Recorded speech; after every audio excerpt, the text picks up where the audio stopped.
Olá, estamos iniciando o Nosso Centro, este programa que é uma realização da USE Distrital Tucuruvi, que tem trazido tanto conhecimento, esclarecimento de dúvidas, questionamentos, tantas coisas para a gente refletir e evoluir como pessoa. Por intermédio desses estudiosos cheios de sabedoria que são o presidente da USE Distrital Tucuruvi, Carlos Brito, tudo bem?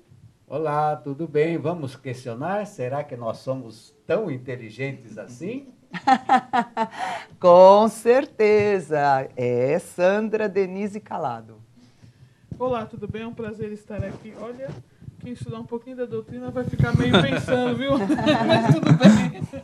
E mais um humilde aqui na mesa, que é cheio de sabedoria, mas aí é que tá, faz parte da sabedoria saber que tem que aprender mais, não é, Edmar Galves? Quanto mais nós estudamos, mais nós sabemos que nada sabemos, né? Isso é o que acontece com todos que estão se aprofundando em algum tema, né? E nós, infelizmente, não estamos tão profundamente ainda na doutrina espírita, né? Mas tentamos fazer o melhor. Bom, então, tentando fazer o melhor, uma oração é sempre o melhor que se pode fazer em qualquer circunstância, não é verdade? Faça com a gente a oração que o Brito vai conduzir. Meus queridos e amados irmãos, vamos elevar o nosso pensamento até Jesus.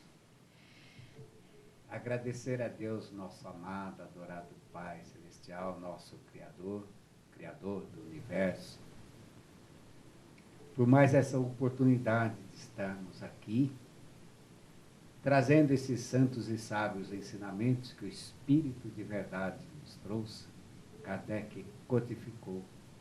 E Jesus nos trouxe há mais de 2000 anos. E agora que estamos tentando entendê-los e compreendê-los. Ser conosco, Jesus, ser com a nossa família, ser com essa humanidade que ainda chora, grita e chafurda na lama, esperando o perdão do Pai. Em teu nome, Jesus, damos por iniciado o programa Nosso Centro. Iluminai-nos e inspirai-nos. Graças a Deus. Inspirai vocês, porque, ó, tá assim de pergunta. Se você ainda não fez a sua, escreva já. Nosso centro, @tvmundi.com.br. E hoje o programa vai ser especial, porque os internautas, nosso público também de TV a cabo, de parabólica, tem feito muitas perguntas. Vamos lá?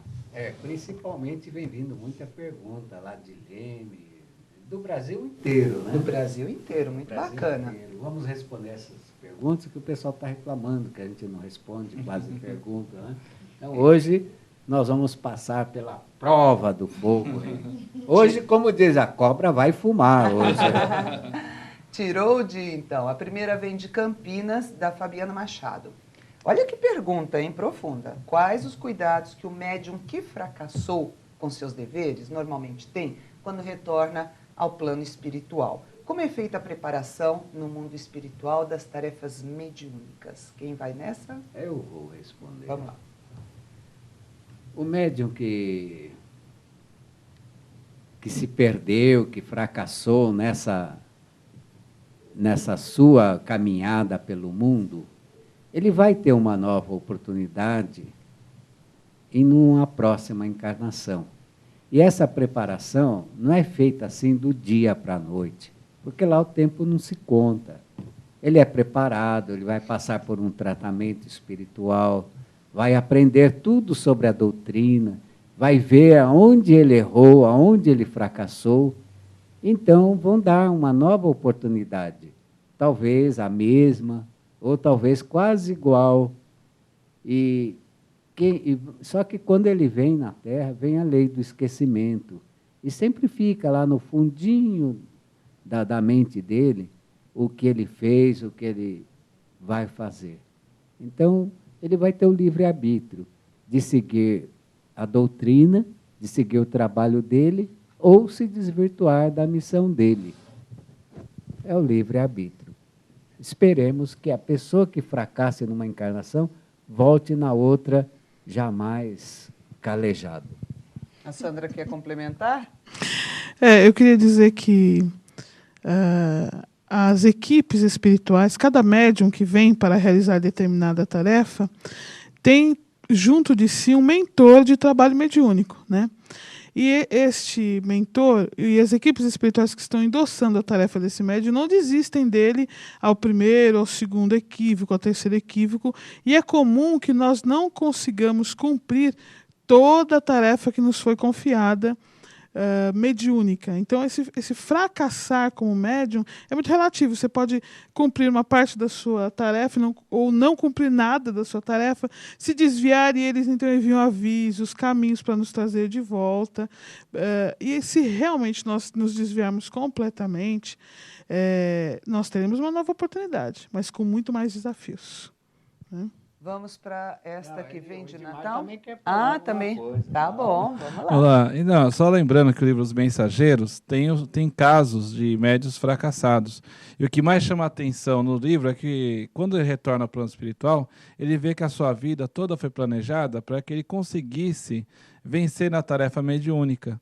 E ele acaba não dando valor para essa tarefa mediúnica. Então, a sensação, acho que maior, é a do próprio espírito, que vê todo um planejamento que foi feito não dando resultado. Então, ele se entristece. Mas o Brito disse bem, novas chances virão. No livro Lírios de Esperança, nós vemos vários relatos também falando a esse respeito, e nós vemos assim que quando o espírita se questiona do que você mais se arrepende, de não ter feito todo o bem que eu podia ter feito. Meu maior arrependimento de não ter feito todo o bem que eu podia ter feito. E nesse livro Os Mensageiros que o Edmar citou, ele conta que cada 10 médiuns, 8 fracassam. 8 fracassos. Por isso que no livro dos Espíritos fala, faça o bem no limite das suas forças. Pelo menos, se fracassar, vai ser bem pouco, não é? Acho que não fracassa, né? Olha, lá de Natal, que bacana, né? Um beijo para o pessoal lá. Veio uma pergunta da Lourdes da Conceição Tavares, que é a seguinte. Tenho um parente que tem entrado em crises de depressão. Isso tem acontecido com muita gente, né? Por isso que é bacana, ó. Ele chora, vomita. Olha que reação forte. Mesmo nos momentos em que está feliz. Será que é espiritual? Quem vai nessa? A Sandra. Então, sempre há um componente espiritual envolvido, porque quando nós, dependendo do tipo de vibração, o tipo de energia que nós estamos emitindo, o tipo de onda de pensamento, nós vamos atrair determinados espíritos à nossa companhia, encarnados ou desencarnados, né? Então, quando nós estamos tristes, é natural que nós estejamos atraindo outros espíritos com o mesmo tipo de sentimento, né? E que acabam por ser nossos obsessores. O que não significa que seja só espiritual. Então, o tratamento de qualquer distúrbio psíquico precisa de tratamento físico, com psiquiatra, com psicólogo, com medicamento e o tratamento espiritual. De preferência, psiquiatra e psicólogo espírita. Se possível, psiquiatra e psicólogo espírita, é verdade. E né? que aplique, tem psiquiatra que não aplica também a doutrina espírita. Ele quer fazer só na base do estudo que ele fez lá na faculdade. Ainda que seja esse caso, procure o centro espírita. Isso. E no centro espírita receberá o tratamento espiritual que auxiliará, inclusive, esses espíritos que acompanham aquele que está com a doença psíquica, para que ele fique mais livre para o tratamento psicológico. Né?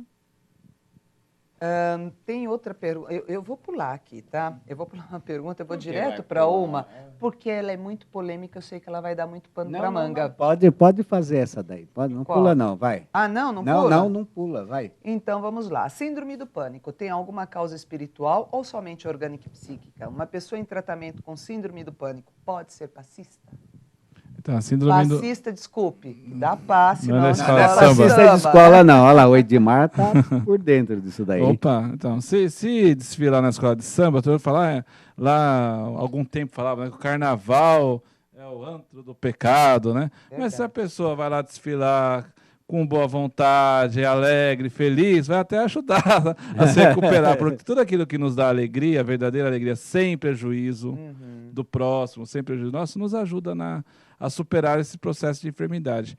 Mas o caso da síndrome do pânico é igual o que a Sandra está falando de depressão. Sempre que nós temos uma moléstia física, né, orgânica, psicológica, ela está combinada com um problema espiritual. Às vezes, o problema espiritual existia antes e, às vezes, o problema espiritual se instala depois. Mas quando chega naquele momento que a pessoa necessita de uma ajuda externa, já está conjugado o problema físico, emocional, psicológico, né? E, já pegou.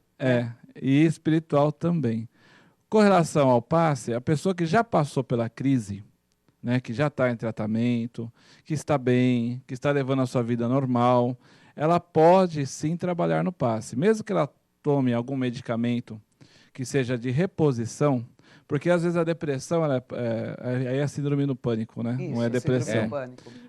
Que muitas vezes nasce da depressão, não é? Então pode ser uma sequela, não sei, não é a minha área. Mas vamos supor que ela tome um medicamento que é de reposição, de algo que o seu organismo não está fabricando mais. Então, se o seu organismo não fabrica e ela toma uma reposição para ficar bem, isso não atrapalha na hora do passe. Certo. Agora, se ela toma um medicamento, que é uma dose maior de uma substância, que ela vai ter um nível maior daquela substância do que a outra pessoa que vai receber o passe, e ela aplica o passe, ela pode estar passando para aquela outra pessoa esse excesso de hormônio, esse excesso de neurotransmissor. Ou se ela estiver em crise, então... Exatamente. Vale, e se ela estiver em crise, ela vai, em vez de aplicar o passe, ela vai receber o passe, vai passar por um tratamento na casa Porque espírita. Às vezes ela pode ficar com medo de falhar como médium, né? Fala, não, eu não posso faltar, eu tenho que cumprir a minha obrigação, que é ir lá dar o passe. E as casas espíritas, ela tem algumas casas espíritas já dão um tratamento diferenciado para determinados problemas. Então, a casa, às vezes, já tem um trabalho especializado para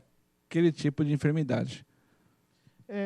Inclusive, se for o caso da pessoa estar em crise, estar dando passo porque não disse a ninguém, o plano espiritual sabe. Então, ele vai isolar aquele trabalhador e ele não vai trabalhar efetivamente, o plano espiritual dá o passe direto. Então, a pessoa que estiver tomando passe não será prejudicada, mas o passista fica isolado espiritualmente, ele acaba não trabalhando. A importância do passe é aplicado na casa espírita, porque lá tem essa possibilidade de fazer isolar, né, aquele que não está bem para aplicar o passe naquele dia. A gente vai ter que sair para o intervalo. Eu vou deixar no ar a pergunta para você, se tem interesse de saber, e a maioria das pessoas tem, é um tema muito discutido, né, que é a pílula do dia seguinte. A pílula do dia seguinte é considerada aborto, espiritualmente falando. Daqui a pouquinho a gente volta com esse e muito mais temas das perguntas que foram feitas. Nosso centro já volta.